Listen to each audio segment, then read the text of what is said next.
في اللغة العربية تعني أغنية، يعني الغناء والدف اللي هو ضرب آلة موسيقية.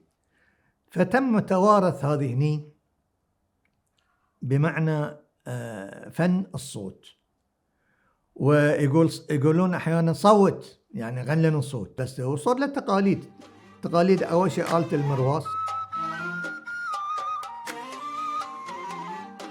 كان العود طبعا يكون مختص بالمطرب نفسه، المؤدي فن الصوت طبعا يجب أن يكون عازف عود. يا من عليك توكل والخلاف، يا من لا تلطف فينا سريع يا زينة حبك ترى بلا حدود فيني بدا من يوم ميلادي اللي سكنت الفؤاد.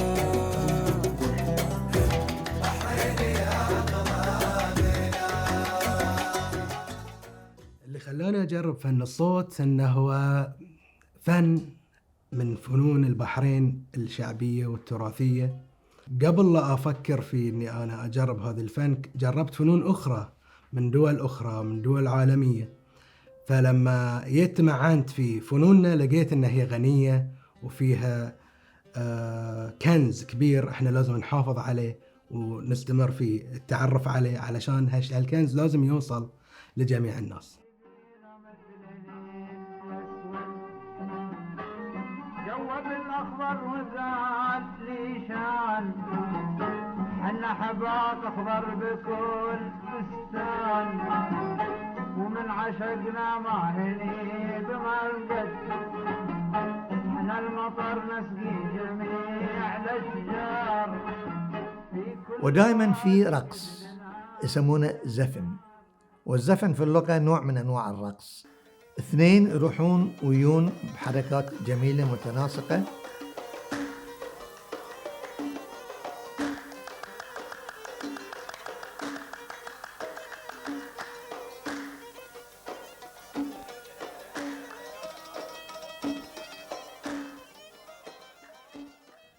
عندما تم ابتكار الجراموفون قمنا نعرف احنا مو بالجراموفون والتسجيلات، كان ما اعرف غنى محمد فارس، كان نسمع انه في مطرب اسمه محمد فارس، فنستطيع ان نوثق من هني.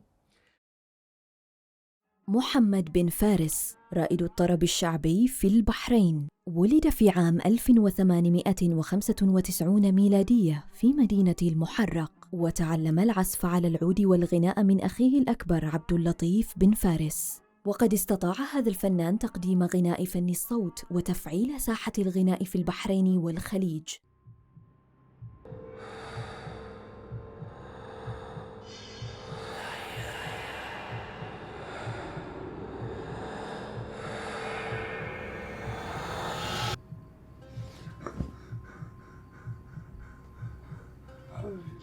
الميكروفون لأنه يجذب الصوت ينقله على أشرطة المايك ذي، قالوا هذه مع جذب للصوت يجذب روحكم فيقلل العمر، فناس كانت تخاف من المسجل تقول لا تسجلون صوتي.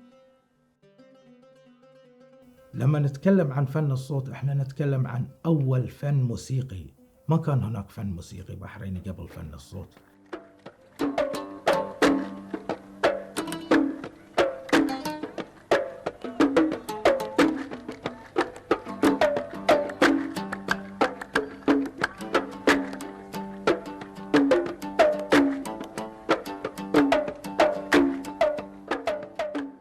إحساسي وأنا أغني فن الصوت أحس أني أنا قاعد أؤدي رسالة أوصلها للناس، أبين فيها هذا التراث وهذه القيمة.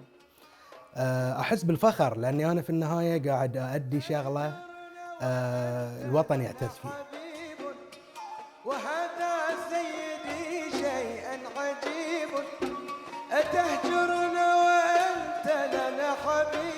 نحافظ على فن الصوت ونخليه يستمر من خلال أن احنا نقدم هذه الفنون ونحاول أن احنا نتعلمها ونعلمها حق عيالنا ونعلمها حق الأجيال القادمة، طبعا احنا كفنانين واجب علينا ان احنا نتعرف على هذه الفنون ونمارسها بشكل مستمر عشان نقدر نحافظ عليها ونخليها ما تنتهي.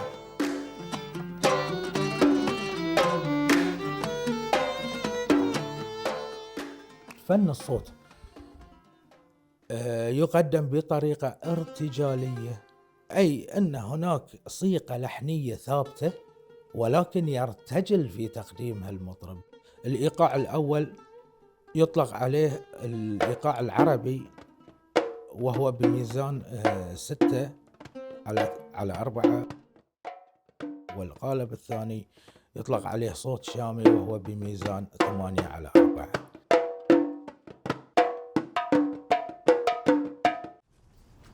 سعود، نعم أحمد. وين؟ ما حد يمه، وين رايح؟ هناك طرب يا أحمد. قلب الربع.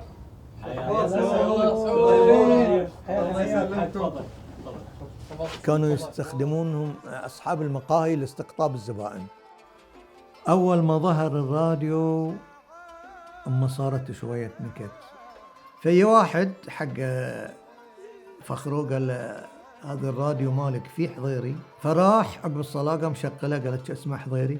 بكم ذي؟ قال بهالكثر، قام عطاه وشال الراديو معه. ثاني يوم رجعه قال له ما في حضيري، قصيت عليه.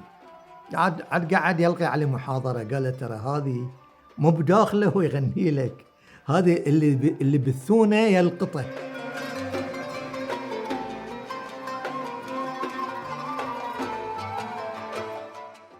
رسالة أوجهها للفنان محمد بن فارس أكيد بتحتوي على أسئلة.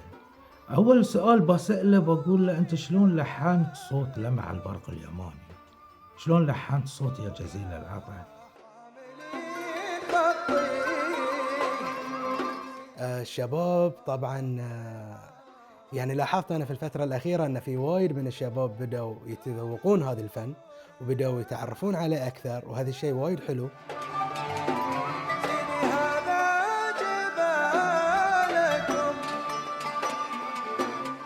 أوجه للفنان محمد بن فارس شكري على ما قدمه وعلى ابتكاره لهذا الفن اللي الحين يعتبر ثروة بحرينية احنا نقدر نعتز فيها ونفتخر فيها أمام دول الخليج والدول العربية.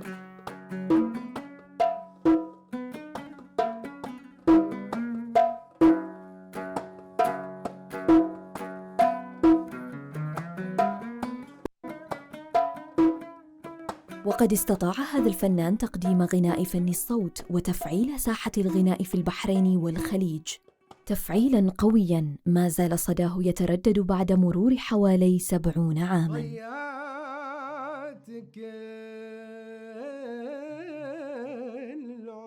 العهود واخلفتك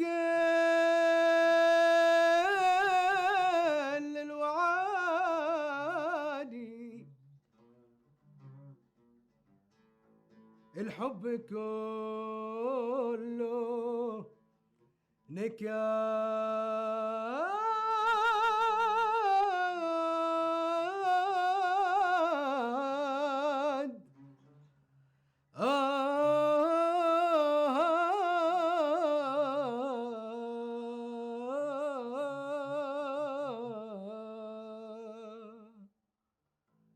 دمعي جرى بالخدود والجفن عافر رقادي مما طرى بالفؤاد، والناس عني رقود